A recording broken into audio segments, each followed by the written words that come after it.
well, yeah, and I thought, I said, right, and Hannibal Chapel like a decomposing. Those scenes are similar to those scenes at the beginning of an organic. He comes out with the big smile, chest out there before the smile. Which Lancaster did like nobody else. You know, he was so good at that. But you like big characters anyway. I mean, Yes. you're attracted to those. Not only are they sort of mythic figures, but they're also big parts for actors. You like writing those things, don't you? Yeah, I think it's fun. It's fun to work with the actors in pieces like that. You know, he is the captain in Van Halen. He is Ron in Hero, whatever. I love writing the parts like that and working with the actors like that. I think that it has to do with tone. You know, tone is very hard to explain. But a good example in this movie is I needed Ron because I needed something weirder than the kaiju. I needed Charlie on And also something weird than kaiju on a human scale. So in it's a way, relatable. in a way, it's almost like if you're painting a painting, you have a few points in the perspective. Ron is a few minutes. Once Ron steps into the picture, I can do the Hong Kong battle. Let me explain. The first fight was shot in a very realistic way. What did we do? We shot coverage, which you never do in a CD movie. Everybody falls for the incredible shot around the kaiju, through the eye, back, through the waves exploding into the cabin and it looks fake. So what I did is I did coverage. I said we're going to come back to the master. We're going to come back to the owner, so that people feel it's being shot for real. Then John Knoll suggested that we don't illuminate the scene, that we don't light the scene, that we really make it so dark that it looks like we were shooting in the middle of the ocean, and that the only times we see the kaiju is when the lights of the Jaeger illuminate the kaiju. So we're shooting very realistic.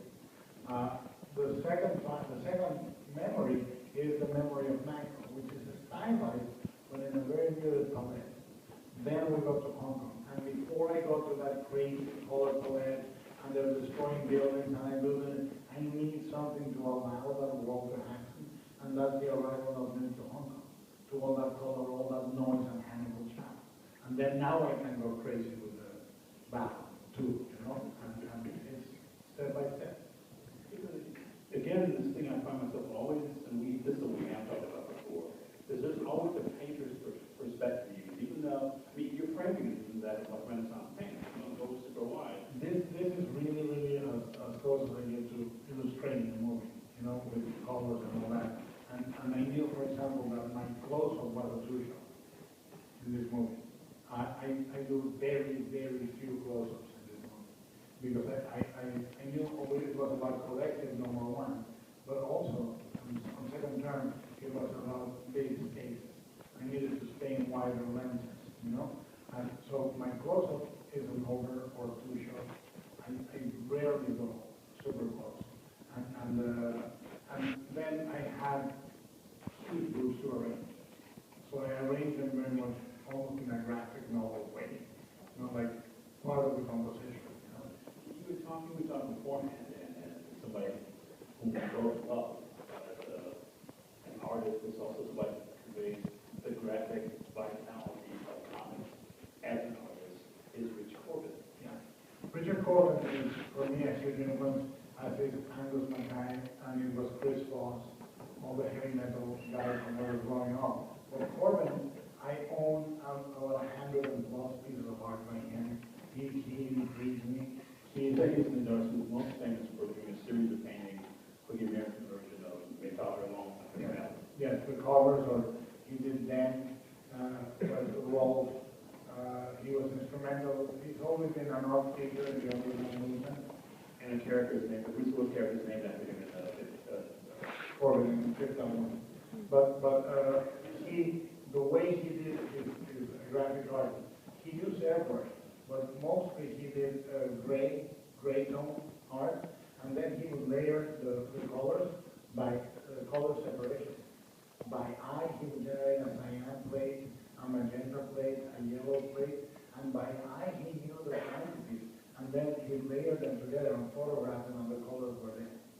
Which is mind-boggling. It is, because also you get that kind of painterly sense, but the kind of forced perspective that comics artists use rather than painter. And that's something that's very much evident here more so than any movie you've ever done, combining those two worlds. Yeah, and the super saturation.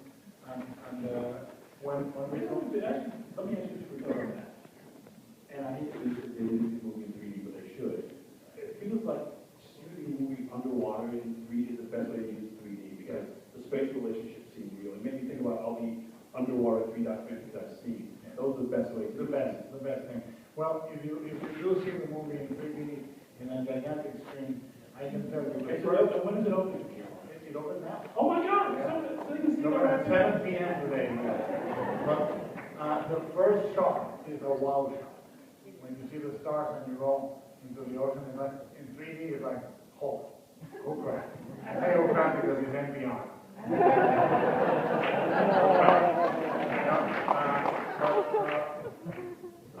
What happened is, and if you see the movie, please come back if you encounter me again anywhere on the street or in another function, you tell me. But I wanted to make this movie a case for a post-conversion of 3D can be great. You know? It's almost the way that those nature documentaries look. I mean, again, you've seen any of those sharp 3D films. I mean, The Titanic, yeah. the Titanic documentary Jim did, Ghost of the Abyss, and this thing is one of the best 3D experiences I've ever had. And that's what we did with John Knoll. I said, let's maximize the atmosphere. So we have floating ash, we have snow, we have embers after the incident zone, we have burning embers in the there's always a away light moving away. in the foreground and in the background. You needed that. I needed that for 2 reasons. One of them is that's what I do a lot with my creatures. I create an atmospheric detail that they disturb. What I do is I say that anchors them on the plate. They also move elements on the floor. It can be, in this case, colors or water. But I always talk about anchoring the creature on the plate. That it feels that it has weight, and then when it displays it through space, it displays some elements. That's very important. I truly have a vocabulary for VFX that I'm very, very much a believer in, and I direct the VFX with as much care as I direct a live action moment. Well, but even when you're doing a live action movie, you also in the second unit. I mean, you don't contract that to somebody else. You're in control of every visual detail. I don't like visual being generated. I mean, I allow for a V camera, which means I work 16 to 17 hours a day. The V camera is called earlier than my crew. I come in the morning and do this. I lay the shots, and they are shots like a reverse of somebody punching a button, this and that, or all the memories we generated with V. And they were generated in black and white. There's something you may see in the DVD or Blu-ray if we can do it. Everybody was dressed in black and white clothing. The sets were black and white. I don't know why I did it, because it looked like I just went over color. But my life is complicated. And what I do is I work that big camera unit from Tuesday to Saturday, so I have the whole site. If I need anything with an actor, in those flashbacks, I work those on Saturday, because I don't trust anyone to generate those images at all. And you know, Jim Cameron puts it very eloquently. He says, second unit is bad if it's bad, and it's worse if it's good. Then you go, I didn't do that anyway, damn it. This last question is on the red flashes again. The idea of awakening something. Clearly, it's about the subconscious, it's about the id, it's also about that fear of disturbing something. That fear of a kid, of that thing that wakes you up in the night. Where did that come from? Well, I don't know if we can quite trace it to that, but I did experience lucid dreaming as a kid. You know, when I was a child, I would wake up and dream that I was awake.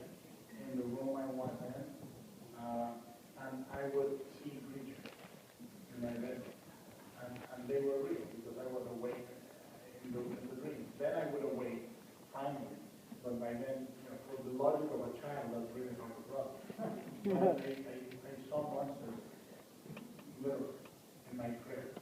And I said to Tommy, but it's true. I used to pee my crib, and my mother used to punish me. So, because I was afraid to step out of the crib, my parents had bought this horrible 64. My parents had a shaggy rock in my bedroom, perfect for a child, for a nursery. And the shaggy rock was green. So when I looked through the crib, I saw a sea of waving green fingers waiting for me to land, and they would pull me out. So I peed. And one night, because my mother kept punishing me, and one night I stood on the crib and I said, "You let me go to the bathroom, I'll be your friend forever." And that was, I guess, the beginning. And on that note,